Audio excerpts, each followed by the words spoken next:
திமுகவானது கடந்த 2021 தேர்தலில் பல போலி வாக்குறுதிகளை அளித்து ஆட்சியை பிடித்துள்ளது என மக்கள் திமுக ஆட்சியின் மீது அதிருப்திகள் இருக்கும் சூழ்நிலையில் இந்த முறை திமுகவை மக்கள் வீட்டிற்கு அனுப்ப ரெடியாக இருப்பது போல் எதிர்க்கட்சிகளும் ரெடியாக இருக்கிறது. எனவேதான் திமுக ஆட்சிக்கு முடிவு கட்ட வேண்டும் என தற்போது அதிமுகவோடு பாமக கைகோர்த்து உள்ளது. இது திமுகவிற்கு விழுந்த மிகப்பெரிய அடியாக பார்க்கப்படுகிறது. தேர்தலுக்கு இன்னும் 3 முதல் 4 மாதங்களே இருக்கும் சூழலில் தமிழ்நாட்டில் திமுகவுக்கு எதிரான ஒரு பலமான அணி உருவாகி கொண்டிருக்கிறது.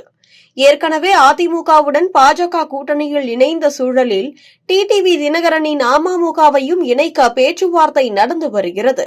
அதேபோல்தான் தற்போது பாமகவும் அதிமுக கூட்டணியில் இணைந்து உள்ளது. மேலும் தேமுதிகவுடனும் கூட்டணி பேச்சுவார்த்தை நடந்து வருவதாக சொல்லப்படுகிறது. இப்படி தமிழக அரசியல் கட்சிகள் அனைத்தும் ஒரே அணியில் திரள்வதால் தற்போது திமுகவுடன் கூட்டணியில் இணைய எந்த கட்சிகளும் இல்லை. மேலும் திமுகவுடன் தற்போது கூட்டணியில் இருக்கும் காங்கிரசும் அதிருப்தியில் இருக்கிறது.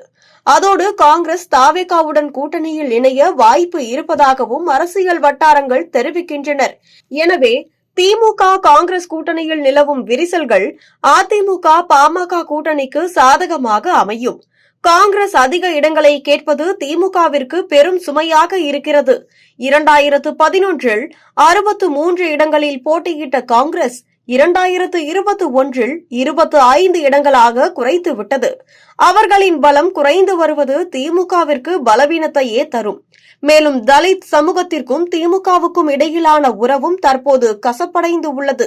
ஏனெனில் விசிக கட்சி தலித் வாக்குகளை திமுகவிற்கு பெற்று தந்தாலும் தங்களின் கோரிக்கைகள் மதிக்கப்படவில்லை என்ற வருத்தம் அவர்களுக்கு உண்டு. தலித் மக்களின் நலத்திட்டங்களில் நிலவும் அலட்சியம் காரணமாக அவர்கள் அதிருப்திகள் உள்ளனர்.